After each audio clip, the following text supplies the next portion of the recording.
자, 안녕하세요. 중학교 3학년 역사. 여러분들은 저를 1월 25일부터 27일 사이에 만나게 되겠는데요. 오늘의 주제는 조선의 중앙 및 지방의 통치 체제에 관하여 여러분들에게 설명을 드리도록 하겠습니다. 자, 제일 첫 번째로 여러분들의 교과서 117쪽에 보시면 중앙 정치 제도에 관하여 설명이 되어 있습니다. 자, 교과서는 표를 통해서 여러분들에게 설명하고 있는데요. 일일이 교과서를 찾아볼 수 없으니까 여러분들은 교과서의 117쪽을 펼쳐보시고 또 교과서가 없으신 분들은 이 설명만 잘 들으시면 우리가 다시 한번 지나간 내용을 복습하실 수 있을 거라 생각합니다. 자, 중앙정치제도에서는 의정부라고 하는 최고의 통치기구가 있습니다. 자, 이름을 의정부라고 지은 이유는 의정이라는 말이 들어갔기 때문이겠죠. 그래서 영의정 등 삼정승 이렇게 되어 있는데 영의정의 의정, 좌의정의 의정, 우의정의 의정 이렇게 삼정승의 합의로 중요한 정책을 결정하게 됩니다. 자, 그래서 이름을 의정부 이렇게 표현하게 되는데 부자를 빼고 의정이라고 하는 표현은 의회를 뜻하기도 하며 지금의 대한민국의 국회와 같은 역할을 합니다. 자, 그래서 의정부에 관련된 내용들은 제가 이렇게 움직이는 손 보이시죠? 이 부분에 바로 의정이라는 표현이 나와 있습니다. 자, 그 밑에 보시면 6조라고 되어 있는데요. 6조는 행정의 실무를 담당한다. 그래서 2조, 호조, 예조, 병조, 형조, 공조.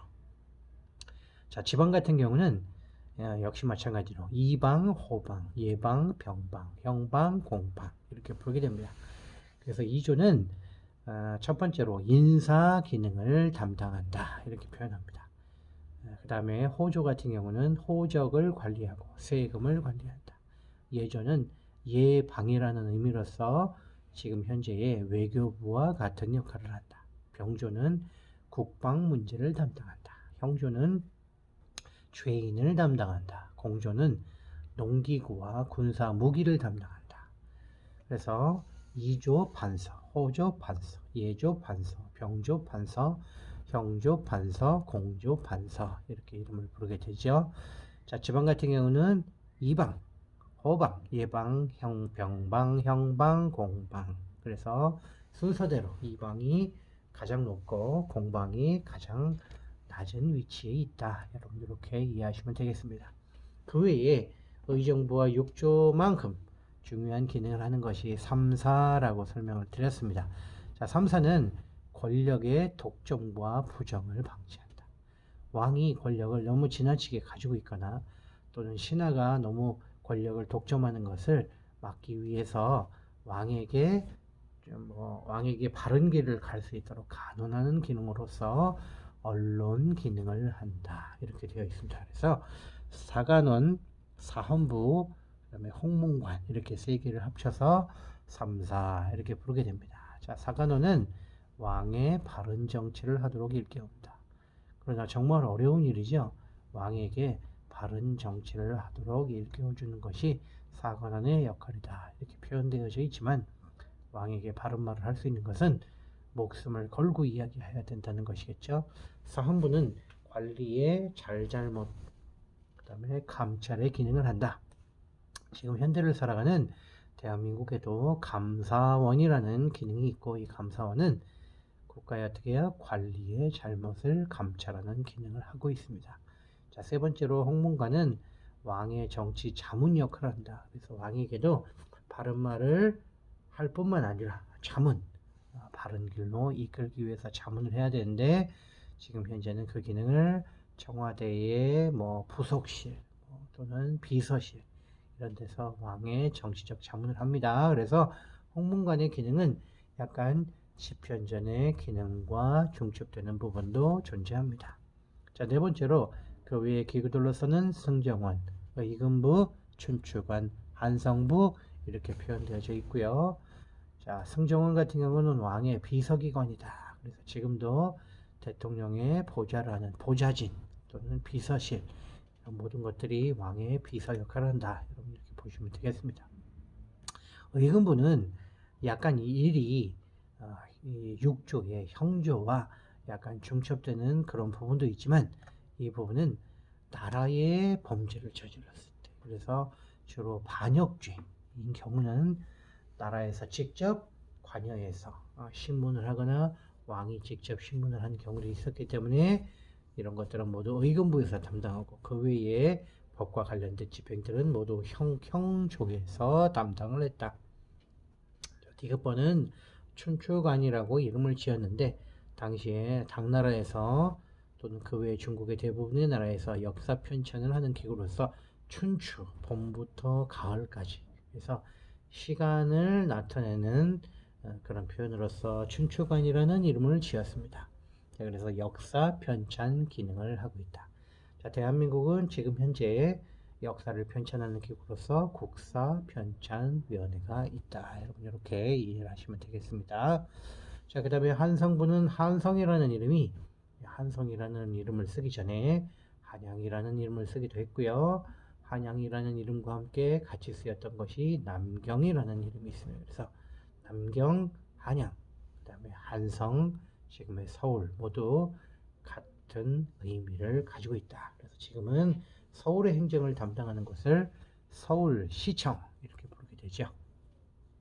자, 지방행정 같은 경우는 지방을 나눌 때 여러분들이 118쪽 한 장을 넘기셔서 지도를 보시면 전국을 모두 8개로 나누었다 이렇게 표현되어져 있죠. 그래서 이 지역에는 모두 관찰사를 파견했다.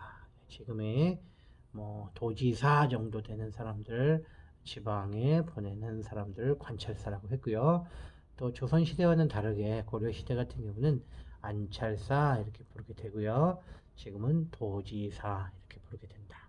자, 도 아래에는 모두 4개의 조직이 있었는데요. 부, 목, 군, 현 이렇게 부르게 됩니다. 그래서 도 아래에는 부, 목, 군, 현 이렇게 되어 있죠.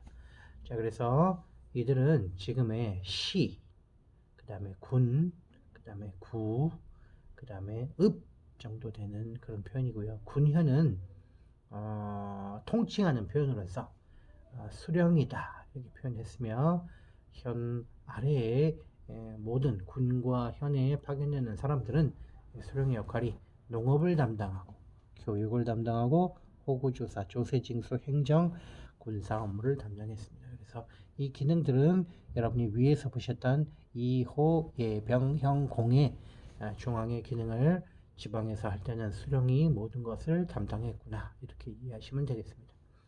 자, 주로 수령의 역할을 보좌하거나 이 일을 실질적으로 맡아서 하던 사람들을 향미 이렇게 부르게 되면서 수령 아래에는 육방으로 이루어져 있었고 주로 행정 실무를 담당했다. 여러분 이렇게 이해하시면 되겠습니다. 자, 각 지방은 유향소라고 하는 기능이 있었는데요. 양반의 자치 조직이다. 그래서 수령을 자문하거나 비리를 고발하는 그런 역할을 했으며, 지금도 향촌에 청년회, 노인회, 마을회관, 그 외에도 무슨 각종 봉사단체 이런 것들을 모두 다 포함해서 자치 조직이다 이렇게 표현하고 있죠. 자, 군사 조직으로서는 가장 대표적인 것이 남산에 그리고 봉수대가 있었다. 봉수대는 보통은 5개, 그래서 지역마다 5개를 다 만들기도 하고 또는 규모를 좀 작게 유지하기도 했으며, 불이 많이 피어진 경우는 위험하다, 불이 적게 피어진 경우는 조금 덜 위험하다. 여러분 이렇게 평상시에 지방에서부터 또는 국경지대에서부터 중앙에 남산까지 이 봉수대가 연결이 되어 있었다. 이 군사 조직에 봉수대 외에도, 그죠? 봉수대 외에도 당시에는 파발이라고 하는 그런 기능이 있어서 지방에서부터 바로 중앙까지 내용을 전달하는 그런 기능을 하고 있었구나. 여러분 이렇게 이해하시면 되겠습니다. 자, 그 외에도 교육제도는 교육의 목적이 소양, 그 다음에 관리의 양성 이렇게 표현하고 있는데, 이 소양이라는 것이 어떤 소양이냐? 바로 유교적인 소양이다. 그래서 조선시대는 유교를 바탕으로 하고 있기 때문에 유교적인 소양을 길렀다. 이렇게 이해하시면 되겠습니다. 자, 주로 교육 대상으로 삼았던 것은 주로 천민을 제외한 누구나라는 표현을 사용하고 있는데 교과서에서는 이 누구나라는 표현을 양인이다 이렇게 표현을 했고요. 그러나 양인 중에서도 중인도 있고 양반들도 있었죠. 그래서 주로 중인들보다는 양반들의 자제들에게 교육을 하는 것이 주 목적이었다. 그 외에도 이 중인들 같은 경우는 뭐 상인이나 또는 뭐 공무 일을 하는 그런 뭐 언어를 담당하거나 의술을 담당하거나 이런 사람들을 통칭해서 주로 기술관이다 이렇게 표현을 했기 때문에 주로 고려 시대도 조선 시대도 기술관들을 양성하는 그런 기능을 하고 있구나 이렇게 이해하시면 되겠습니다. 자, 각각의 3번에 보시면 교육기관이 있는데요. 우리의 지금의 초등학교 과정을 하는 것이 서당이다. 그래서 초보적인 유학의 지식을 의미한다. 이렇게 표현되어져 있고요. 그 다음에 서울에는 학당이라고 해서 모두 동서남북 4개가 있었다고 해서 사부학당 이렇게 부르게 됩니다. 자, 그래서 주로 한성이 있다. 그래서 학당이다. 이렇게 불렀고요.